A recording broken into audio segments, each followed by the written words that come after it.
and golf. Ladies and gentlemen, Weezer. Ladies and gentlemen, Weezer. So first of all, we want to take the opportunity to thank you guys for all that you have done for and with 98.7 FM and for our loyal rockaholics. Not only did we have the BYOV party last year, not only did you play a free show at the U.S. Open, the Hurley U.S. Open of Surfing in Huntington Beach, but you also took over the airwaves with Weezer Radio. Yeah. On iHeartRadio, you have your own channel, Weezer Radio, and you have been extraordinary. So thank you so much. I know this is a big day for you guys. Thank you for celebrating the release of your latest record, Hurley, with us here at 98.7. We love you, Weezer. Thank you so much. I want to ask you, of all the album releases you've had, what's been the most memorable over the years for you guys? Today. Good answer. Prior to today. I seem to remember the first day at Pinkerton was we played a show in the parking lot of Tower Records, which is where I used to work. So that was a good feeling. It's convenient. Yeah. God, There was kind of a riot, and then there was a guy from the Pinkerton security agency handing out some sort of subpoena or Cease and desist order. Yeah, it was quite an eventful day. Not quite familiar Not with like today. those intellectual property laws as he'd like to be, but it was a fine effort. And you guys are also doing something nice with YouTube. Explain the tie-in between Weezer and YouTube historically and exactly what's happening today with some of the people who have well-viewed channels on YouTube. Well, each time we put out a record, we're looking for a new way to get the word out. Just let people know we have a record coming out. In '98, we made the video with the YouTube kids for Pork and Beans. Mm-hmm. That was a big hit. This time we hooked up with a bunch of YouTube people who they're known for providing content on a regular basis, not just having like a one-off free popular video. And we went into their world this time. Oh, that girl's getting attacked by a bug. Cool.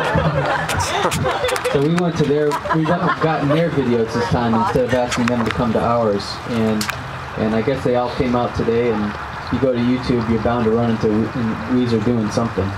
Yeah, so go to YouTube today, visit YouTube, because you will find Weezer on several of the different channels.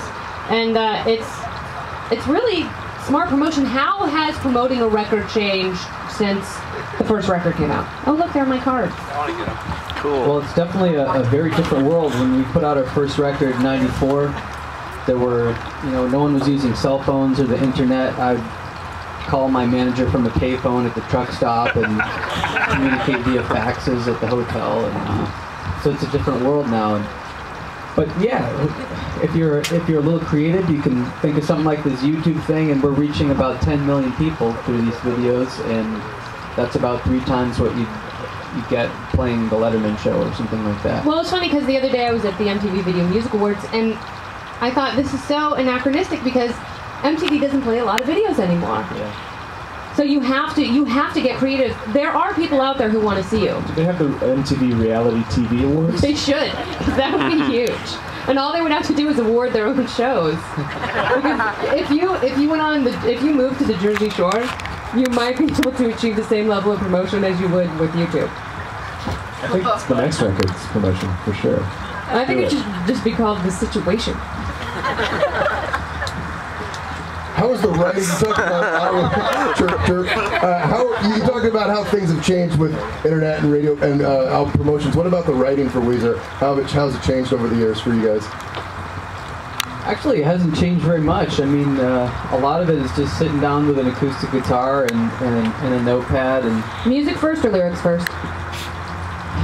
Well, I've tried every which way, but I think that at the core of Weezer, there's a real love of music and melody, and a lot of times, and guitar riffs, and so a lot of times it turns out that that's what comes first, and I make sure that the music is really great before I even fiddle with the lyrics. Should we maybe let's get into the new album Hurley a little bit? Should we spin a track or two off of that? No. Some excitement, people. Okay, before we get into that, I want to ask you a couple of questions, because obviously this was a really short time between releasing Ratitude and Hurley, and the big event in your life obviously was the bus crash, and you were injured, we were worried gravely at one point because you had some pretty traumatic injuries on that bus. Your family was on board. Yeah. It had to be not only painful but terrifying. Was there something about the downtime that allowed you to write? And was there a sense of urgency, like, I don't know how much longer I have left in this world, I gotta get another record out? It's weird. That's both the things you just said are exactly true. We had these plans to tour, and then on the third show we got in a bus crash, and I was sidelined.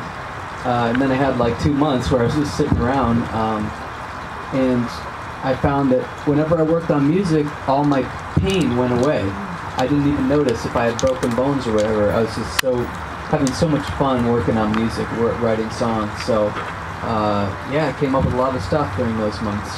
And here we are 10 months after the release of Ratitude, we already have another record. Yeah, with a brand new record, not only in the can, but it's being released today. Yeah. Was there ever a point where you were like, was there a crossroads where you were like, I need to write more music, I have to do this, or maybe this is a sign that I should slow down? I definitely am very... I look at the tours as they come up, and I'm very critical of them, and I'm more aware of the risk when I go up there and I'm bringing my family, and I want to make sure, like, is this really going to be worth it, or is it better for me just to stay home? And as far as making new records, I don't feel a sense of desperation really, but it's definitely like. Each song I write might be my last, and each vocal take I do might be the last, so give it everything I have and see what happens. Rivers, track 3 on the album Hurley is Trainwrecks. Is that more of a personal experience, or is that more about a commentary on society? It's totally personal. I don't really think of society or politics or anything other than myself when I'm writing. I'm pretty egocentric in that sense, but a lot of times I find that... We have air covers, by the way. Yes, that's Chopper 98.7 FM 1000 up there. That's just part of the 98.7 FM fleet, doing a flyby, making sure we're all safe, we don't need rescue, and getting some of those close-up aerial shots that we love so much. In high definition. Yeah, but a lot of times I find the songs I've written where I'm most focused on myself. Those are the ones that a lot of other people seem to really relate to. And they're personal lyrics. Three. I mean, they seem funny, but there is something touching and deeply personal about them as well. A lot of times I don't think they're funny when I write them. I'm trying to be very serious, and then I notice that the audience laughs, so I've just got used to it. With you. Yeah. The tears of a clown. And there's some kind of celebrity, I don't know if I'd say celebrity, but collaborations on the album, some guys that joined you. Yeah. Talk about that. About a year ago, I played in a celebrity soccer match, and Michael Cera was on my team, and we kind of kept in touch ever since. And he was coming through LA on the day I was in the studio working on a song called "Hang On." And he has a sweet voice. Yeah, so I just had him come down and sing "Hang On, Hang On." Let's throw on "Hang On." "Hang On's number 7, guys. And he does the hook on this with you?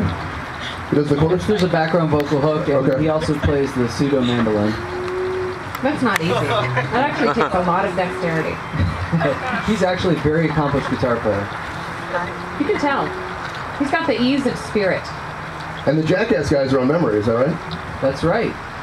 And was that a connection you made through Spike Jonze, who has directed several of your award-winning videos? No.